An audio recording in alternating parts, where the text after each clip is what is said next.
শুধু টাকা রোজগারের ফিকি। দেশে থাইকা পারো, নইলে বিদেশ গিয়া পারো, কোনো না কোনোভাবে পয়সা রোজগার করো। টাকা রোজগার করলে মা বাপ খুশি, টাকা রোজগার না করলে মা অখুশি। খালাস। এরপরে ইমান আছে কিনা, ইসলাম আছে কিনা, নামাজ আছে কিনা, কোরআন আছে কিনা, আল্লাহ চিনে কিনা, হালাল হারাম কিনা, জায়েজ না জায়েজ না, এত কিছু আমার দরকার। ফুতেরে জিগায়ও না যে ফুত কামাই যে করতেছ কি হালাল কামাই করো না হারাম, না এত কিছুর দরকার কি। টাকা দিতেছে, খাইতেছে, ঘুমাইতেছে, বিল্ডিং করতে আসে, জমি কিনতে আসে, আপেল মালটা খাইতেছে।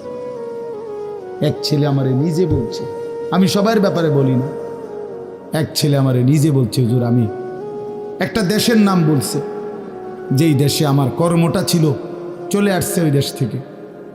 আমার বলছে হুজুর আমার